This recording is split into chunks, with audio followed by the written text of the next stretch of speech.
Hi, everyone. For these next few days, as we continue to all be confined mostly to our homes, I just want to share a few things that I've written over the years, some stories, some poems, some things that maybe will pass a few minutes and maybe bring a smile to your face from time to time. These are all on my website, so you could read them in your own time if you don't want to listen to me reading them to you. But today I'm going to read you a story I wrote several years ago in 2013 called In the Light. Once there was a woman of rare magic and rarer wisdom who saw the world growing darker and determined to fight it. Her magic was not of a kind to perform spectacular displays of power, but of a quiet sort that goes unnoticed while it works down deep and springs up in unexpected ways. She made healing potions for the sick whose doctors had given up hope. She put wards of protection around small children so they could walk the streets unharmed. She made gardens grow and flourish. She tripped up the plans of evil men with small accidents and missed timing, and no one ever knew that she was responsible. No one understood why her city was brighter and safer and healthier than those around it, but the people who lived there felt hopeful about the future and even began to talk of helping those who lived in darker places. Meanwhile, the woman found a man of rare wisdom, though no magic, who would fight the dark with her, and they married and lived happily for a time. The happiest moment of all was the birth of their daughter, a laughing baby with her father's dark hair and her mother's bright eyes. They named her Helena, which means bright one, and her mother always told her, "You will bring sunshine wherever you go." And she did, with her smiles and her cheeks and her little baby ways. Unfortunately, this happy time was not to last.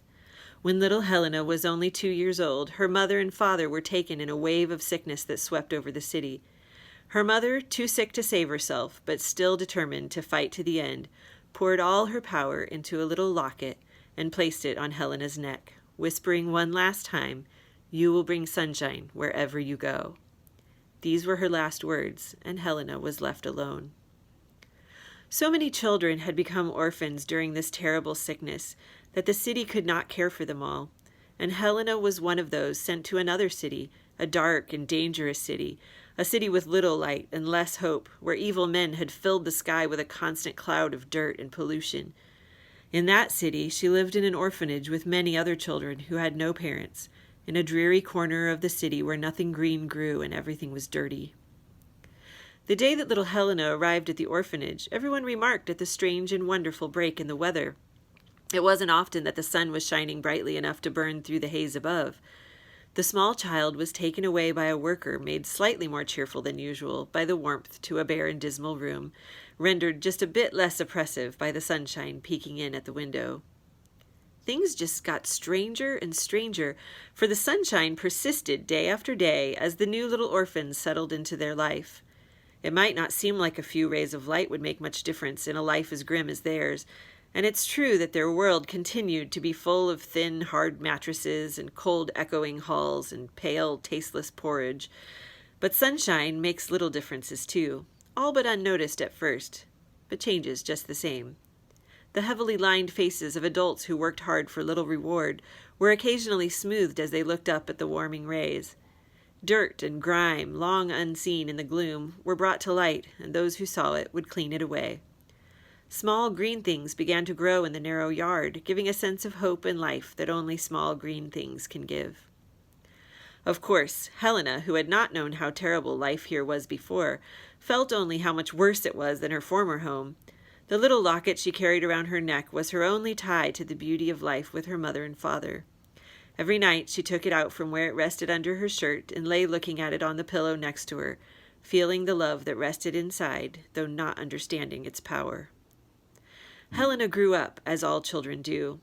She saw the neighborhood around her slowly change, as gardens sprang up in the sunshine, and people clamored to live on the only street in town that wasn't under the cloud.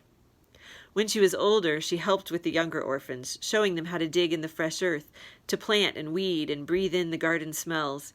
She told them stories as the last rays of sun faded into night's darkness, and taught them to read in the shade of the willow tree in summer. She made them happy with smiles and hugs and braided hair and paper airplanes. And when at last the day came that she must leave the orphanage all grown up, she found that it had become her home. You know what happened next. Helena left the orphanage and went to another part of the city to work and live, and the sunshine went with her, following her locket as her mother's magic worked its way. The orphanage was once again a dark and gloomy place, and all the more so since those who lived there remembered what light had been like. Helena worked hard and made her new neighbors' lives brighter and better, and each week she visited the children in the orphanage and gave them one day of sun in their new dim. It didn't take long for her to notice that things at the orphanage were not what they should be. The garden was dying, dirt was creeping back into corners, and the children's faces were pale and serious. Helena began to question the children, who told her of the clouds above and the sun that only shone when she came to visit. A new understanding came to her. She walked and she talked to everyone she met. She asked questions and put answers together, and finally realized the magic her locket contained. That night, Helena sat at her little table in her tiny apartment and thought about light and darkness and magic and hard work. Then she went to bed, and in the morning she walked in the sunshine all the way to the orphanage and out into the garden, where the littlest orphan was pouring water on a sad and lonely rosebush. Helena knelt down and took the locket from her neck and put it around the neck of the little girl. She whispered a precious secret in the little girl's ear, and then she stood up and walked away, leaving the sunshine behind her, her mother's gift to guard the children, as she moved off into the dark city to fight against the darkness with her own light. And so it was that Helena proved that she had none of her mother's rare magic, but all of her even more rare wisdom, and only time would tell if it was enough.